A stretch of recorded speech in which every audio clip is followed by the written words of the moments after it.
Recently, I was at the Teddy Bear Clinic, an event hosted by New York-Presbyterian in partnership with the Seaport, where I caught up with Dr. Vince Oy, a pediatric emergency medicine doctor at the Children's Hospital of New York. We are at the Seaport, and we are running a teddy bear clinic today. We want our children to be more comfortable with their doctor's visits. Our goal is to guide them through several stations where our NYP experts will be helping these kids give their teddy bear a checkup. Kids were given their own teddy bear and doctor's coat, and staff from the Children's Hospital of New York showed them how to use tools like a stethoscope and blood pressure cuff. Kids also got to tour a New York-Presbyterian ambulance. While I was at the clinic, I had the chance to ask kids what they want to know about their health. So today, we invited Dr. Robert Hagerty, a general pediatrician at Children's Hospital of New York, to tackle these topics, everything from screen time to shots, and to even address some of their parents' biggest concerns.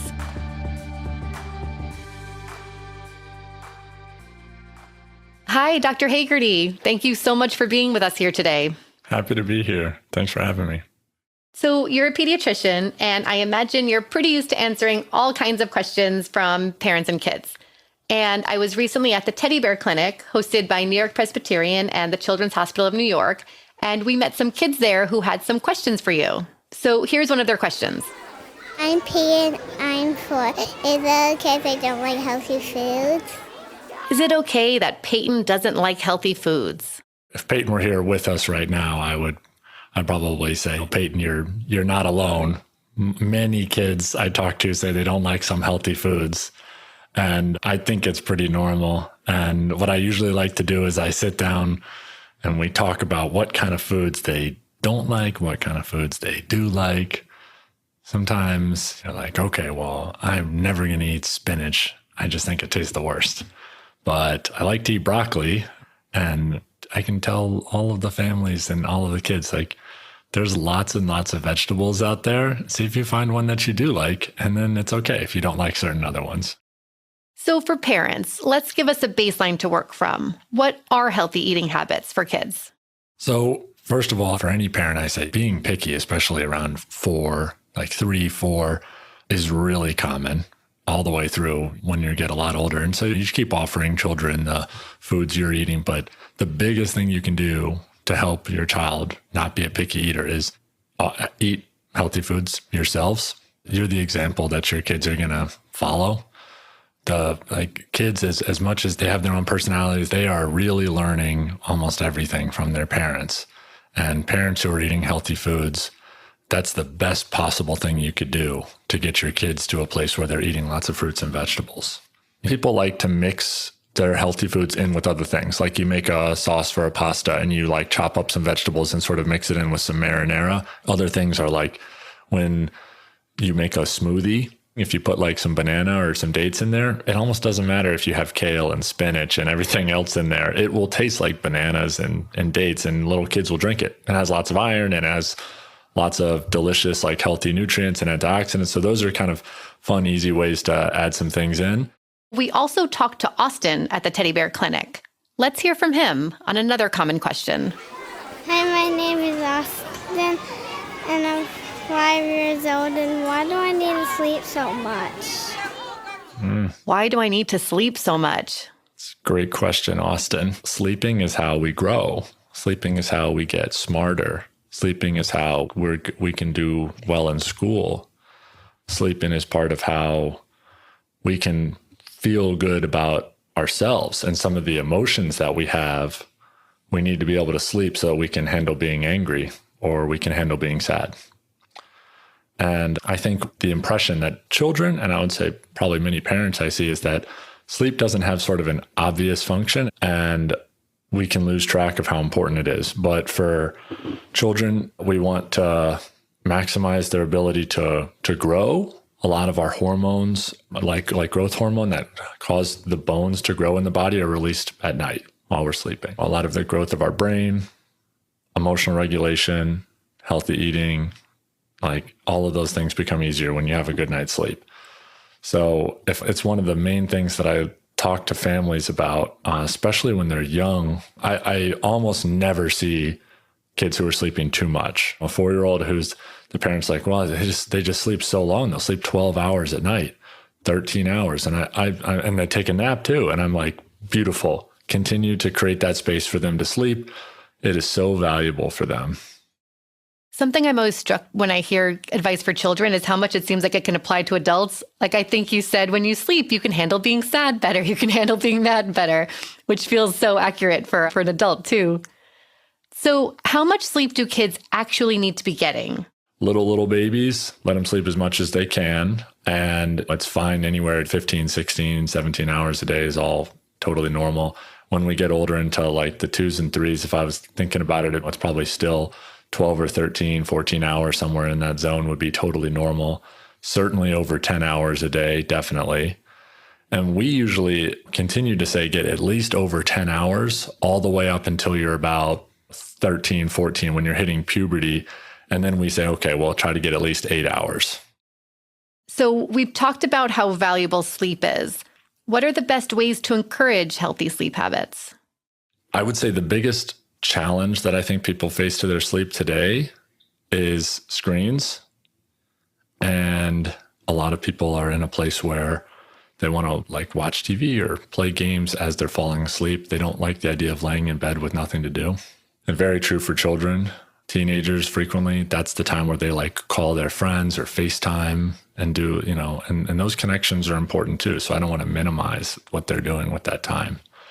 But I would say that's the thing I see most commonly blocking people from getting good sleep. That, and for littler kids, just having a good sleep routine. The CDC has like a list of things that they recommend for how to get good sleep. But the number one thing that's recommended is just go to bed at the same time every night. So if you just wanted to pick one thing to help your child sleep well and really like get things steady, go to bed at the same time. And that includes the weekends.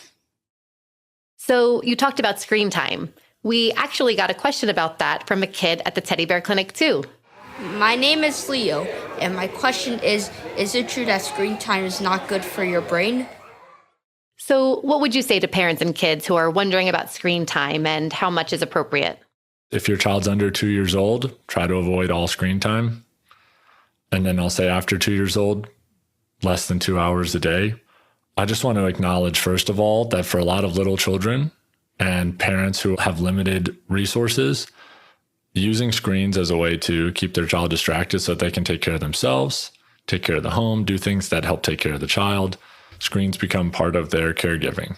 And it's not because they're bad parents. It's the option that they've got. And I frequently reassure parents, like, your child is going to be okay.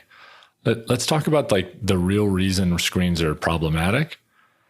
It's not that they're evil in and of themselves. Honestly, if you spent all day staring at a screen, but you were spending that time like talking to family on FaceTime or talking to friends, making emotional connections with people, you were maybe trying to learn another language, or you're taking some classes or something, you're probably going to be okay.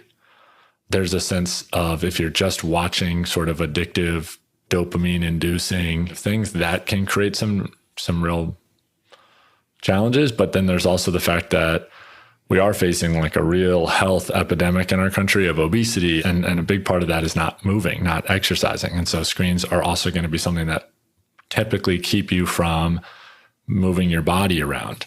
And so that's where they can also cause problems. But I hear what you're saying. It's like the quality of what you're doing. Like, I know if I'm on my phone, maybe I'm texting a close friend and we're sharing something funny, that's much more uplifting than just kind of doom scrolling. And I imagine it's similar for a child in different ways. Exactly. So we have another question from the Teddy Bear Clinic. Hi, my name is Colton. I am 7 years old, and my question is, why do I need to get shots? Yeah. It's a big one. Shots.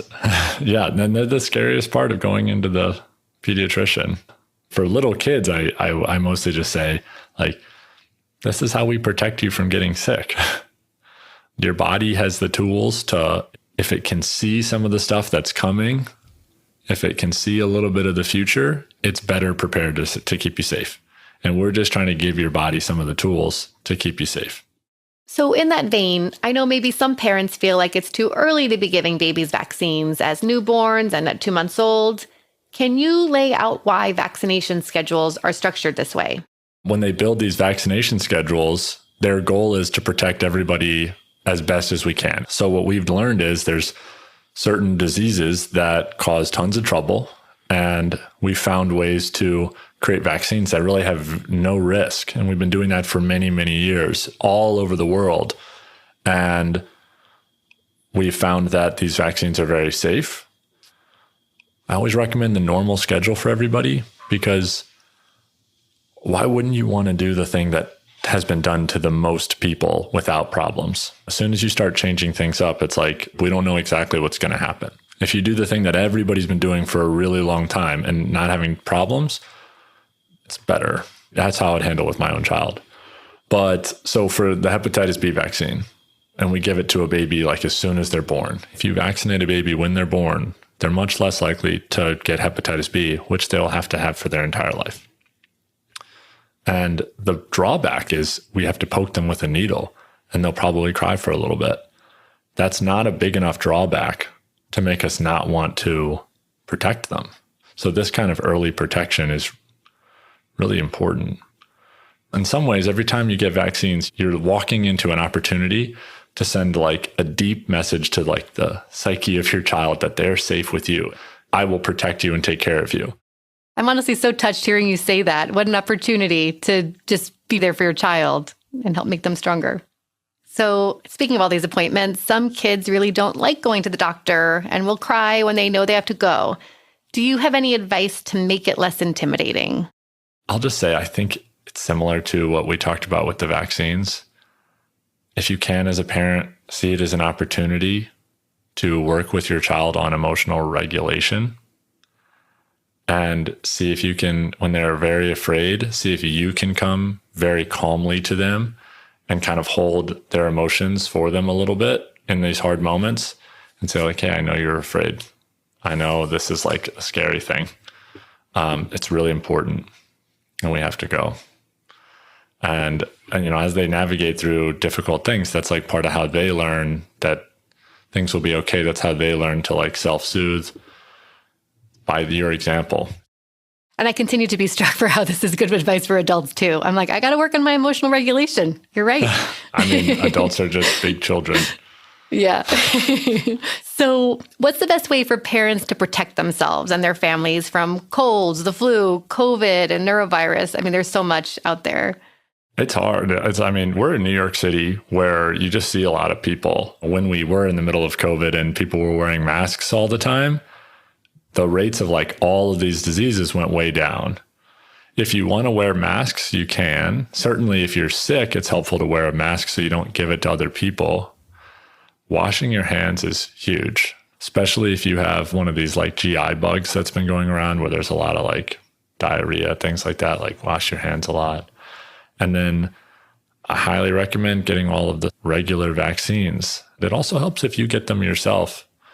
Everybody who goes out into the world and then comes back to be with a child is somebody who can potentially bring something to them. And so if you're protecting yourself by washing your hands, by getting your vaccines, you protect your child.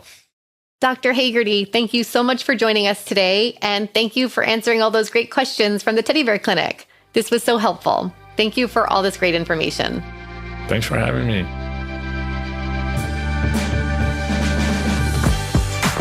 Our many thanks to Dr. Robert Hagerty. I'm Courtney Allison. Health Matters is a production of New-York-Presbyterian. The views shared on this podcast solely reflect the expertise and experience of our guests. New-York-Presbyterian is here to help you stay amazing at every stage of your life.